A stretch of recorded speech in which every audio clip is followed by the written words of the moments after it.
Welcome back, everybody. Pastor Joshua here for another friendly fireside chat. I'm blessed to be with you all and am grateful that you have taken time out of your day to join me in spending some time in fellowship together. If these little check-ins have been a blessing to you, please like and share them with others so that we can tell everybody about what we have going on here at Pioneer Church. And on that note, what do we have going on here at Pioneer Church?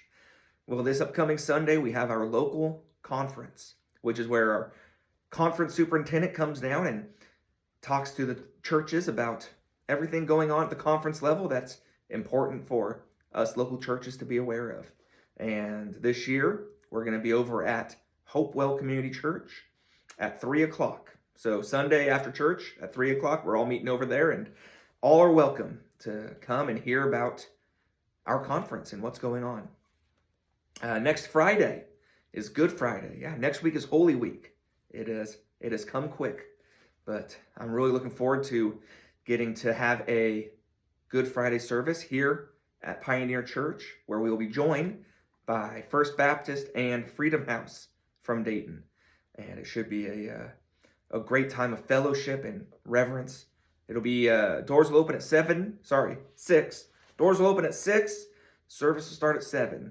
And we'll have time before and after for fellowship with one another, especially where we're having multiple churches come together.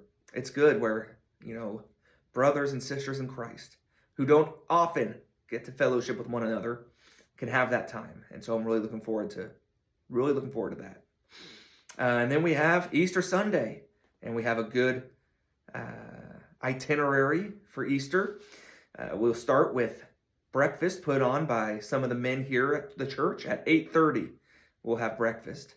And then at 9:30, we'll have a short children's program, followed by our annual Easter egg hunt. And then we will have our 10:30 church service. So please, all who are able, come and join us for a day of joy and blessing and reverence. I'm really looking forward to getting to have this time with you all.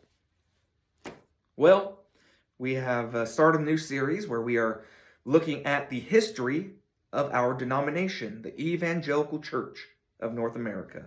Last week I gave a short little preface and introduction, and today we're going to go all the way back to England. And now what's interesting is we have no denominations in our history of the Evangelical Church that are from England, but we have a tradition that traces back to England.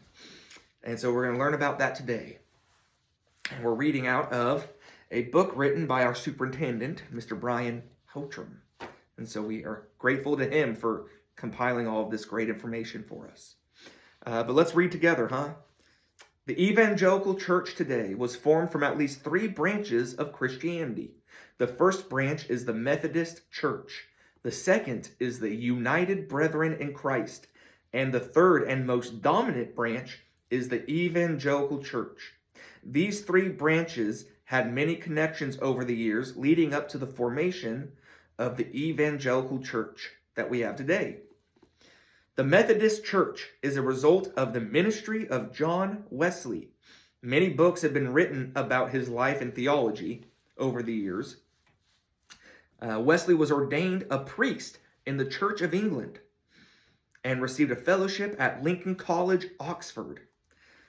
Him and his brother spent time leading a group at Oxford that was called the Holy Club. And they did things like teach poor children to read and write, distributing Bibles, visiting people in jail.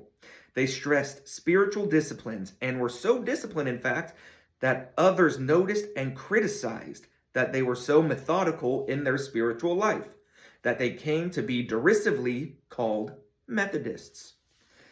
John and his brother Charles went on a missionary trip to the American colony of Georgia, and both on the way there and the way back, their ship was caught in a treacherous storm, and both times John felt panic during this time. And he realized through this panic that he was experiencing in the storm that he did not have faith. We read that when he returned home to England in search of a true faith, he met a Moravian missionary named Peter Böhler, who encouraged him and helped him spiritually. Wesley then, very unwillingly, went to a meeting on Aldersgate Street, and the leader was reading from Martin Luther's preface to the book of Romans. As with Martin Luther 2 centuries earlier, God worked in Wesley's heart, and he came to faith and assurance of his salvation. And Wesley actually wrote that, "I felt my heart strangely warmed. I felt I did trust in Christ, Christ alone for salvation. And an assurance was given me that he had taken away my sins, even mine, and saved me from the law of sin and death." Wesley later joined an Oxford friend of his, George Whitefield, in field preaching. And it's estimated that John traveled over 250,000 miles on horseback and preached over 40,000 sermons. And he also organized small groups and built preaching houses. At the age of 83, Wesley complained that he could no longer read or write more than 15 hours a day without his eyes hurting.